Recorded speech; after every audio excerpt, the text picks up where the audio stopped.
Hi, I'm Daniel Fisher here at Sweetwater Sound, and today I am really excited to show you some new features on the Hydrasynth, including one that lets you do things that you pretty much could never do before. The big one is the per voice offset modulation.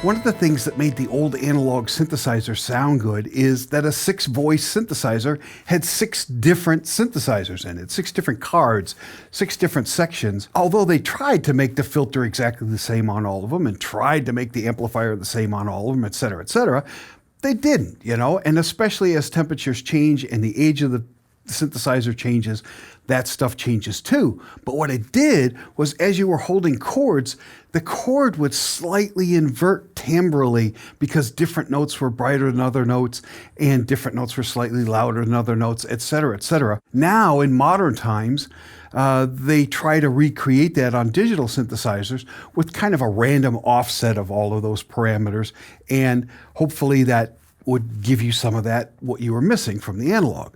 But now, they've done a thing where per voice, you can go to each one of those voices and set an offset. How?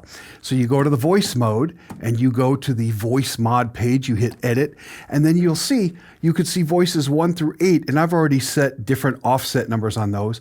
And if you're doing a patch that uses 16 notes, then you've also got 9 through 12. And so I set those. If I set my stereo mode to rotate, every time I hit a note, it's gonna step through each of those voices and get that difference, that number.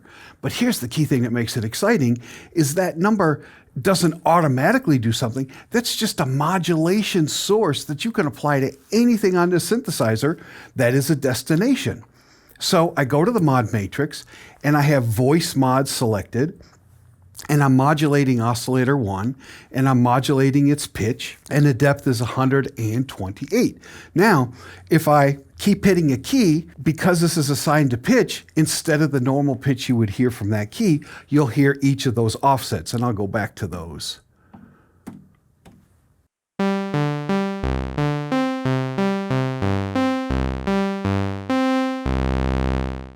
And like I said, right now it's going to pitch, but I'm also going to show it to you going to filter. I'm even going to show it to you going to distortion, just to pick something really different. But now what I want to show you is what that can sound like when you put it into a full patch.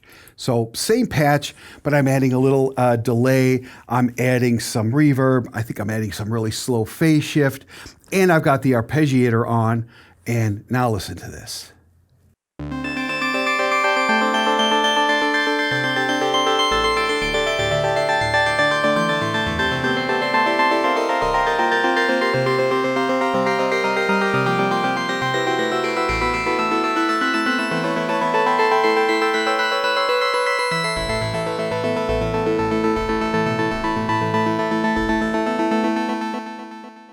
Very cool.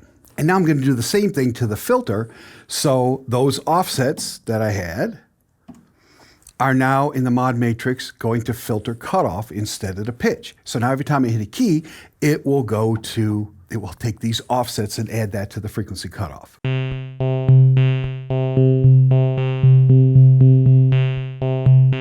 Now notice that sometimes the filter gets closed to the point where you can't hear the note. And so maybe I don't want negative things assigned to the filter, which is easy to do because not only do you have voice mod as a source, you've got voice mod plus as a source. And what that does is takes anything that's negative and flips it to positive. So all of the values are positive. Now listen to the difference. None of the notes disappear. Pretty cool. Again, let me take you to a patch that I made using all this now.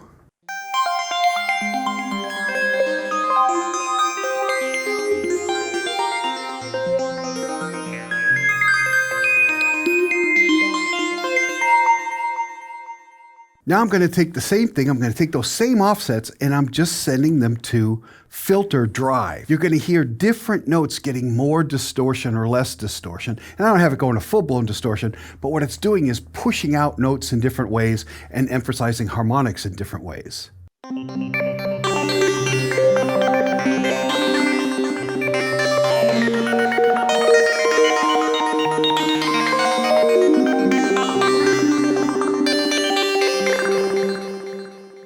There are so many ideas of what you could do with this.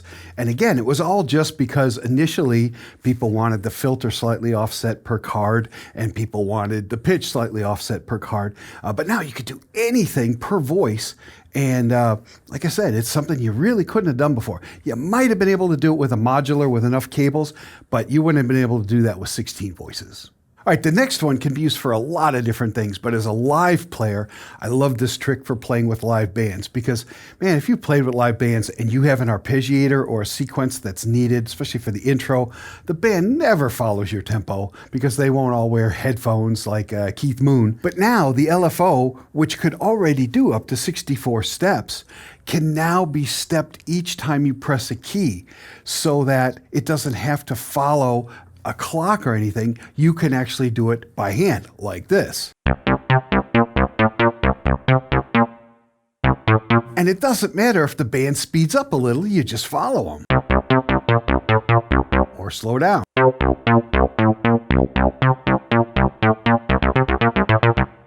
Very, very, very cool. There's so many things you can do with that, but I got to move on because there's so much more. So you already know this has a glide feature. You hit the glide button. It's got a glide page with different things, including variations on curves either way, which is very cool. You've also got a glide legato. But now there's glide glissando, which does the little half steps. So first I'll do it without.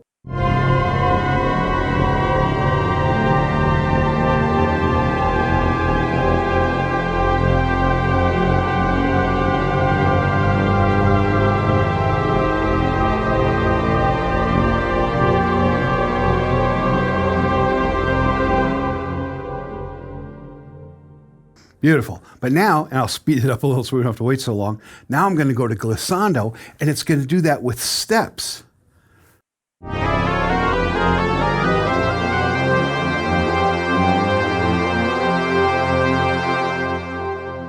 I'll speed it up even more.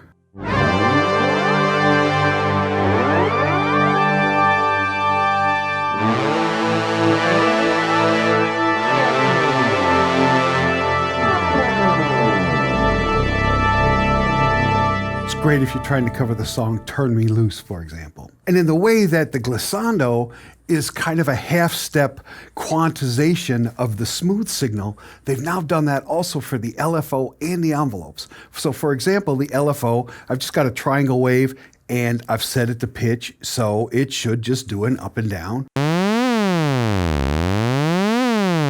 But now I go back to the LFO page and I go to page 2 and there's a new thing called Quantize.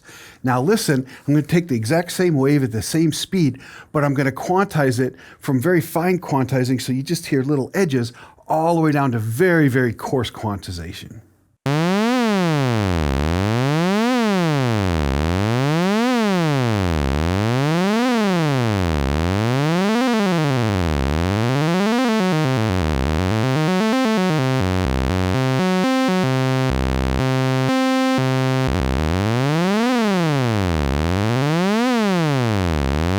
And you could do the same thing to an envelope. Now I have envelope 1 in the mod matrix assigned a pitch in the same way, and you should hear it. But now I go to the envelope page and there's a new parameter called quantize, and I'm going to keep playing the same over and over and over again, but each time make the quantize more coarse, so you'll start hearing it being more and more steppy.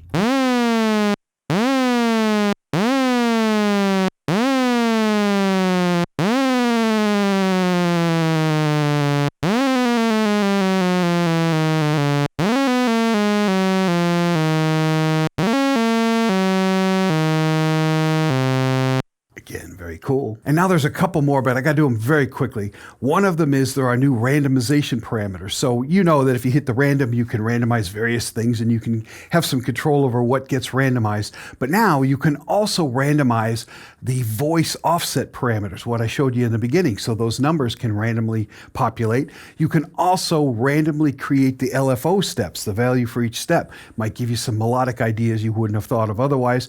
And you can randomize the waves when you're putting wave shapes in a row. It'll randomize what waves populate those slots. So again, really, really fun and powerful. And finally, there's just a handful of other little improvements that you might think, boy, that's no big deal. But if you play this a lot, you'll realize, wow, that is so nice. So one of them is you now can control the LED brightness individually for like the wheels, the knobs, and the programs versus the tap tempo, which everybody thought was too bright. Now you can knock that down all by itself. Sections over here have a brightness. So the parts that you think are the most important to be bright and the parts you want to be dim, it's easy to do. They all have their own settings.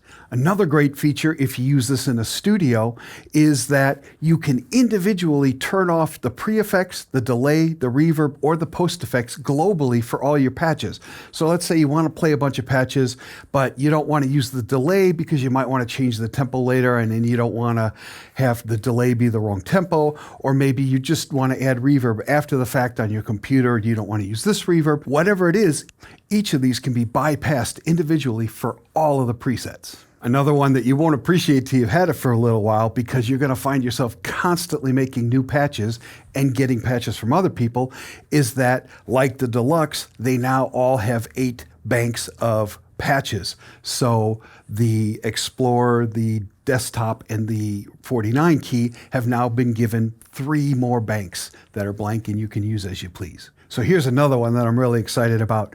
The sustain pedal jack can now be used as sostenuto. And if you want great detail on that, go watch my What is Sostenuto video.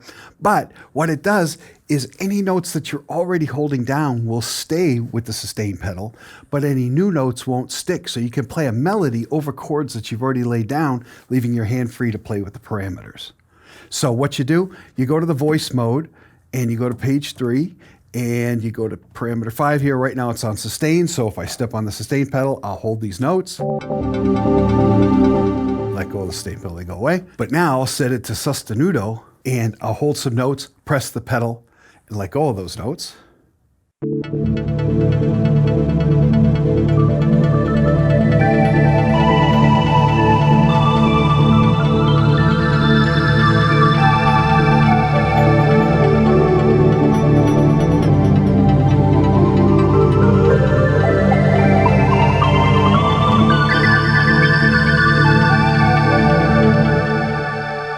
Here's another one that's kind of subtle, but I'm really happy it's there.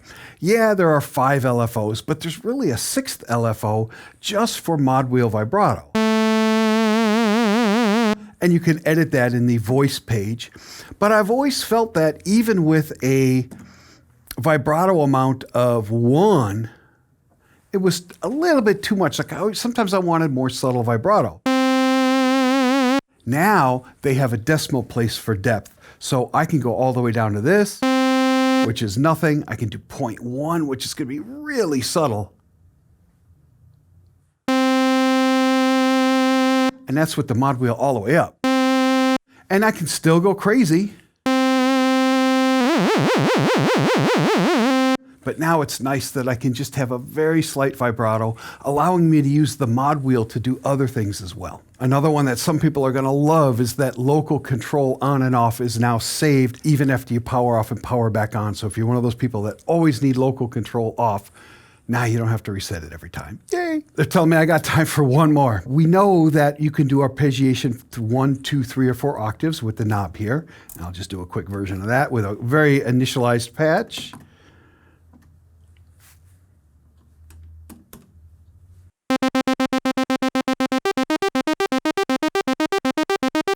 Okay, there's 1, 2, 3, 4. But what if you want to go 1 more or 2 more? Well, now they do. They go to 6 octaves. And the way you get to that is you just shift and you hold on, which goes to your arpeggiation page. And now you'll see that I can go all the way up to 6.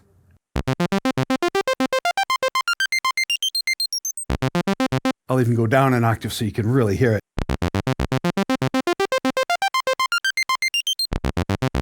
And then when you do that in random mode, now you're really going to hear a wide spread of voices.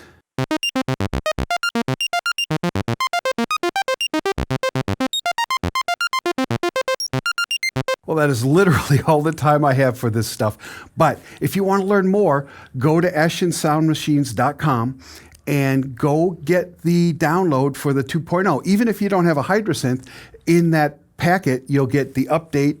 You'll want the new updater and the new manager as well.